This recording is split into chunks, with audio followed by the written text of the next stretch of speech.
मैं 8 साल की थी, तब उस अंकल ने मेरी फ्रॉक उठा की थी, गंदी हरकत। वो मेरे पड़ोसी थे, अक्सर घर आते रहते थे, शरीर से काफ़ी भारी भरकम थे, और खाने पीने के शौकीन। घर में घुसते ही कुछ खाने की फरमाइश जरूर करते, कुछ खाने को ना भी मिले तो चाय तो जरूर ही पीते।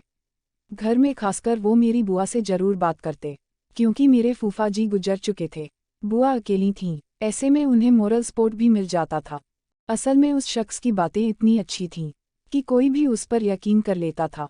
इसी वजह से शायद बुआ को उनकी बातें अच्छी लगती थीं, पर उसकी यही हरकतें परिवार में बुआ को छोड़ दूसरे को पसंद नहीं आती थी। पर बुआ की वजह से कोई कुछ कह भी नहीं पाता था। वो बुआ के ससुराल वालों की तरफ से दूर के रिश्तेदार भी लगते थे, इसलिए भी शायद ऐसा होता हो। वो दिन मुझे अच्छे से याद है। बारिश हो रही थी, जोरदार बारिश देख मम्मी ने स्कूल जाने से मना कर दिया।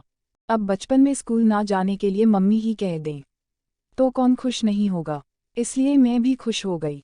साथ साथ मेरे भाई भी बारिश में स्कूल नहीं गए। वैसे मेरा एक छोटा भाई था, जो हमेशा मुझसे बड़ा बनने की कोशिश में लगा रहता, और दूसरा बड़ा भाई भी था। खैर, हमने बारिश के मौसम का लुत्फ़ उठाया और रूम में टेंट बनाकर खूब खेला। खेलते खेलते मैं सो गई, और जब उठी तो दोपहर के 3 बज रहे थे। बारिश तब तक रुक चुकी थी। मौका मिलते ही भाई भी घर से बाहर घूमने निकल गया। मम्मी सोच चुकी थीं, मौका देख मैं भी घर से बाहर निकल गई। मुझे लगा मेरा भाई और बाकी पड़ोस के बच्चे बाहर खेल रहे होंगे, लेकिन जब बाहर गई तो वहाँ कोई नहीं था। मैंने वो सारी जगह छान मारी जहाँ वो हो सकते थे, पर मेरे हाथ कुछ नहीं लगा। मैं उनका इंतजार करने लगी, बहुत देर तक कोई नहीं दिखा। बगल में एक बांस की करची पड़ी थी, मैंने उसे उठाया और गीली मिट्टी में कुछ कुछ ड्राइंग बनाने लगी। तभी पीछे से अचानक भारी आवाज़ आई। मैंने पलट के देखा तो वही अंकल थे, वही जो बुआ से अक्सर बात करने आते थे। मैंने कहा, जी अंकल। उन्होंने पूछा, अरे तुम्हारी फौज कहाँ है, आज अकेली खेल रही हो? मैंने कहा, पता नहीं, बाकी लोग कहाँ चले गए हैं। क्या आपने देखा वो कहाँ खेल रहे हैं? कहीं आपके घर की तरफ वाले मैदान में तो नहीं खेल रहे? लेकिन वहाँ तो मम्मी ने जाने से मना किया है। उन्होंने मेरी बातों का जवाब दिया, नहीं वो वहाँ नहीं है, पर मैं जानता हूँ वो कहाँ खेल रहे हैं। मैंने कहा, सच में आप जानते हैं वो कहाँ हैं? उस अंकल ने अपनी गर्दन हिलाए और कहा, चलो मैं ले चलता हूँ, पर मैंने मना कर दिया। मेरे घर के बगल में एक दुकान थी, वो अंकल वहीं जाकर बैठ गए। दुकान वाले से कुछ बात करने लगे। थोड़ी देर बाद उन्होंने मुझे फिर आवाज़ लगाई। मैं उनके पास गई, उन्होंने मुझे अपनी गोद में बिठाया और फिर कुछ कुछ बात करने लगे दुकानदार से। धीरे धीरे उन्होंने अपना हाथ मेरे फ्रॉक के ऊपर फेरना शुरू किया। वो मुझे नीचे छूने लगे। मुझे अजीब लगा, कुछ गंदा भी महसूस होने लगा। मैंने थोड़ा तेजी से पैर हिलाया, फिर वे संभल गए। मैं उनसे खुद को छुड़ाने की कोशिश करने लगी, पर उन्होंने मुझे जाने नहीं दिया। कहने लगे कि अरे क्या हुआ तुम्हें, अभी तो तुम्हें खेलने जाना था, चलो मैं लेकर चलता हूँ। फिर वो दुकानदार गुप्ता जी से कहते हैं, ठीक है मैं चलता हूँ, बच्ची को खेलना है भाइयों के साथ। गुप्ता जी ने कुछ नहीं कहा, जैसे वो जानते हो सारी चीजें। मैं उस अंकल के साथ नहीं जाना चाहती थी, पर उन्होंने मुझे जबरदस्ती गोद में उठा लिया और कहीं लेकर जाने लगे। मैंने उनको मना किया, पर उन्होंने मेरी बात नहीं सुनी। पहले मुझे वो एक दुकान ले गए, वहाँ कुछ चॉकलेट खरीदकर मेरे हाथ में पकड़ा दिया और कुछ जबरदस्ती मेरे मुंह में डाल दिया, ताकि मैं कुछ बोल ना सकूं। फिर मुझे वो एक सुनसान रास्ते की तरफ ले जाने लगे। मुझे कुछ ठीक नहीं लग रहा था, मुझे कुछ कुछ समझ में आ रहा था, मेरे साथ कुछ बुरा होने वाला है। चलते चलते वो मुझे आम के बगीचे तक ले गए और वहाँ जबरदस्ती मुझे चूमने की कोशिश करने लगे।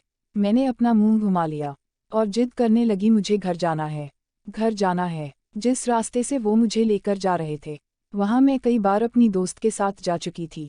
वहाँ के कुछ लोग मुझे पहचानते थे। मैंने कहा, अंकल मुझे छोड़ दीजिए, घर जाना है, मम्मी ढूंढ रही होगी। वो मुझे और अंदर की तरफ लेकर जाने लगा, मानो जैसे उस दिन उसने तय कर लिया था कि वो अपनी गंदी मंशा को पूरी करके रहेगा।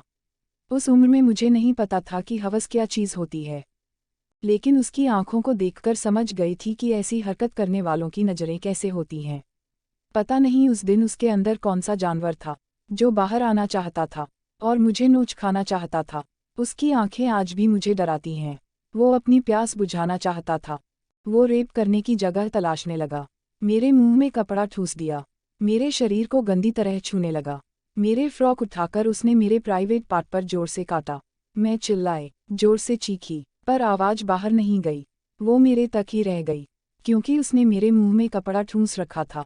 मेरे हाथ से उसने चॉकलेट छीना, फिर चॉकलेट का पॉकेट फाड़ा, मेरे प्राइवेट पार्ट पर लगाया और कुछ करने की कोशिश की। तब तक कोई बगीचे की तरफ उसे कोई आता हुआ दिखा।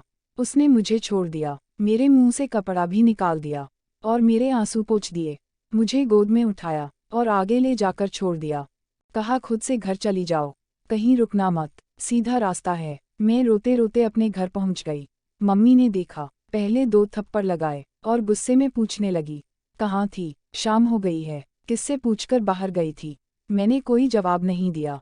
बोलती भी क्या? मेरी हालत उस वक्त कुछ बोलने की थी भी नहीं। मेरे साथ क्या हुआ और क्या हो सकता था?